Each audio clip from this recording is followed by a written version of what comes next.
America పౌరసత్వం ప్రపంచవ్యాప్తంగా లక్షల మంది కల. ముఖ్యంగా భారతీయ ఐటీ ఉద్యోగులు, శాశ్వత నివాస హోదా పొందిన గ్రీన్ కార్డ్ హోల్డర్లు ఎన్నో ఏళ్ల నిరీక్షణ తర్వాత అమెరికా పౌరులుగా మారాలని ఆశిస్తుంటారు. కానీ ఇప్పుడు ఆ కలను మరింత ఖరీదైనదిగా మార్చే దిశగా డొనాల్డ్ ట్రంప్ ప్రభుత్వం అడుగులు వేస్తుంది. పౌరసత్వ దరఖాస్తుల ఫీజులను ఏకంగా 75% పెంచే ప్రతిపాదనతో పాటు ఇప్పటి వరకు అమల్లో ఉన్న ఫీజు మినహాయింపులను కూడా పూర్తిగా తొలగించాలని నిర్ణయించింది. ఈ కొత్త ప్రతిపాదనలు అమల్లోకి వస్తే అమెరికా పౌరసత్వం కోసం ప్రయత్నించే లక్షలాది మంది విదేశీయులు, ముఖ్యంగా భారతీయులపై భారీ ఆర్థిక భారం పడనుంది.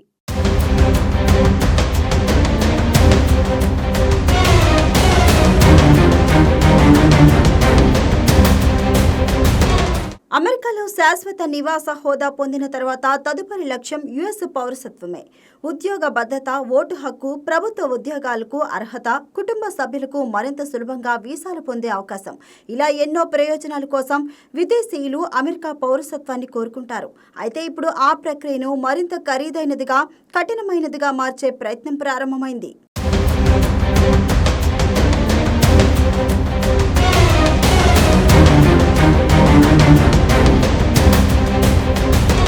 America department of homeland security, US citizenship and immigration services ద్వారా విడుదల చేసిన తాజా ప్రతిపాదనల ప్రకారం పౌరసత్వ దరఖాస్తు ఫీజులు భారీగా పెరగనున్నాయి.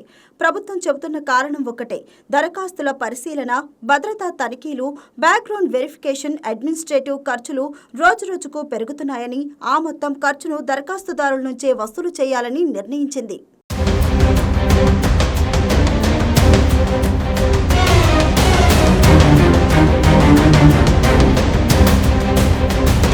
ప్రస్తుతం పేపర్ రూపంలో దాఖలు చేసే సిటిజన్షిప్ దరఖాస్తు ఫీజు $760. భారతీయ కరెన్సీలో ఇది సుమారు $65,000. కొత్త ప్రతిపాదన అమల్లోకి వస్తే అదే ఫీజు $1,330కు పెరుగుతుంది. అంటే $113,000 పైగా చెల్లించాల్సి ఉంటుంది. ఒక్క దరఖాస్తుకే దాదాపు $570 అదనపు భారం పడుతుంది.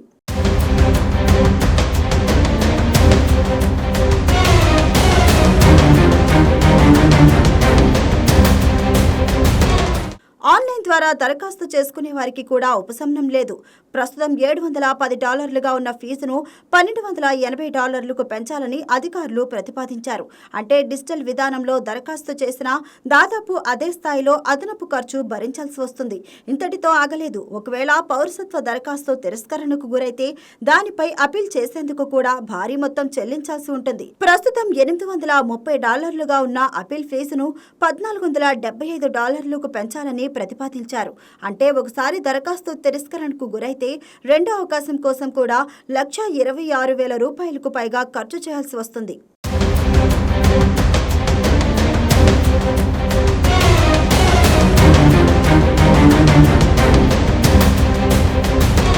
ఇప్పటి వరకు తక్కువ ఆదాయం ఉన్నవారికి, ప్రభుత్వ సంక్షేమ పథకాల లబ్ధిదారులకు, ఆర్థికంగా వెనుకబడిన కుటుంబాలకు ఫీజు మినహాయింపులు అందుబాటులో ఉండేవి. పూర్తిగా ఫీజు చెల్లించలేని వారు ఫీజు వైవర్ పొందే అవకాశం ఉండేది. అలాగే ఆదాయం నిర్దిష్ట పరిమితిలో ఉంటే తగ్గింపు ఫీజుతో దరఖాస్తు చేసుకునే వెసులుబాటు కూడా ఉండేది.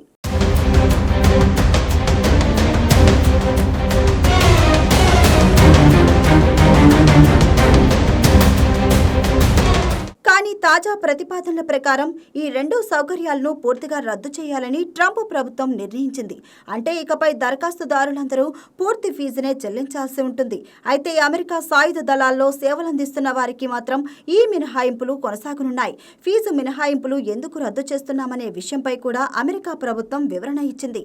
తక్కువ లేదా ఉచిత ఫీజులు ఉండటంతో అర్హత లేని వారు కూడా పెద్ద సంఖ్యలో దరఖాస్తులు చేస్తున్నారని, దీంతో ప్రభుత్వంపై అదనపు భారం పడుతుందని DHS వాదిస్తుంది.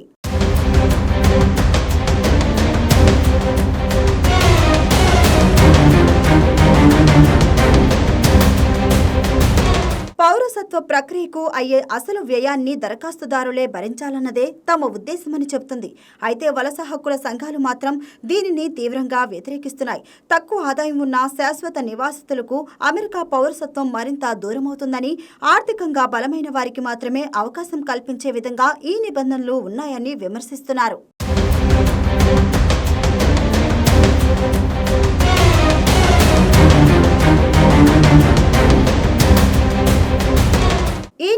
భారతీయులపై కూడా గణనీయమైన ప్రభావం చూపే అవకాశం ఉంది. అమెరికాలో గ్రీన్ కార్డు హోల్డర్లో భారతీయ సంఖ్య ఎక్కువగా ఉండటంతో పౌరసత్వానికి దరఖాస్తు చేసుకునే వారిపై నేరుగా ఈ ఫీజు పెంపు ప్రభావం పడుతుంది. ముఖ్యంగా కుటుంబ సభ్యులందరికీ ఒకేసారి పౌరసత్వం కోసం దరఖాస్తు చేయాలనుకునే కుటుంబాలకు ₹1,00,000 అదనపు భారం తప్పదు.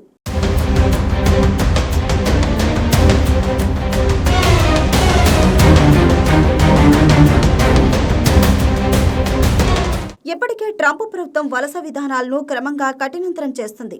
అక్రమ వలసలపై కఠిన చర్యలు, ఆశ్రయం కోరే నిబంధనల్లో మార్పులు, గ్రీన్ కార్డు ప్రక్రియలో కొత్త నిబంధనలు, ఇలా వరుసగా తీసుకుంటున్న నిర్ణయాల మధ్య ఇప్పుడు పౌరసత్వ ఫీజుల పెంపు మరో కీలక అడుగుగా మారింది. అయితే ఈ ప్రతిపాదనలు వెంటనే అమల్లోకి రావు. అమెరికా చట్టాల ప్రకారం ఈ ముసాయిదాపై ప్రజల నుంచి అభిప్రాయాలు, సూచనలు, అభ్యంతరాలు స్వీకరించేందుకు 60 రోజుల గడువు ఉంటుంది. ఆ తర్వాత వచ్చిన స్పందనను పరిశీలించి తుది నిర్ణయం ప్రకటిస్తారు. ఆ ప్రక్రియ పూర్తయిన తర్వాతే కొత్త ఫీజులు అమల్లోకి వచ్చే అవకాశం ఉంది.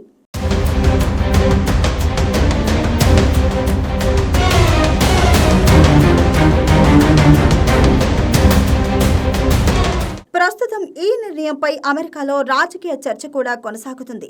వలసలపై మరింత నియంత్రణ కోసం ట్రంప్ ప్రభుత్వం ఆర్థిక ఒత్తిడిని ఆయుధంగా ఉపయోగిస్తుందని విమర్శకులు అంటున్నారు. మరోవైపు ప్రభుత్వ వ్యయాన్ని తగ్గించేందుకు, పన్ను చెల్లింపుదారులపై భారం తగ్గించేందుకే ఈ చర్యలు తీసుకుంటున్నామని ట్రంప్ ప్రభుత్వం సమర్థించుకుంటుంది.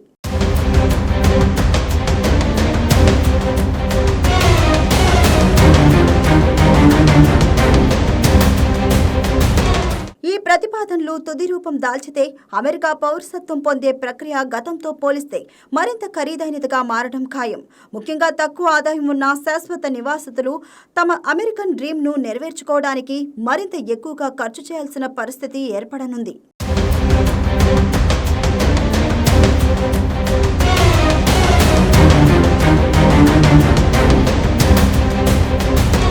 అమెరికా ఎప్పుడు ప్రపంచ వలసదారుల కలల గమ్యస్థానంగా గుర్తింపు పొందింది. కానీ ఇప్పుడు అదే అమెరికా వలసలపై మరింత కఠిన వైఖరిని అవలంబిస్తోంది.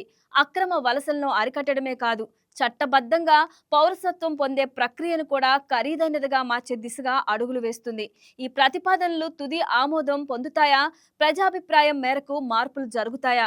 లేక యథాతథంగా అమల్లోకి వస్తాయా అనేది ఇప్పుడు ప్రపంచవ్యాప్తంగా లక్షల మంది వలసదారులు ఆసక్తిగా ఎదురు చూస్తున్న అంశం.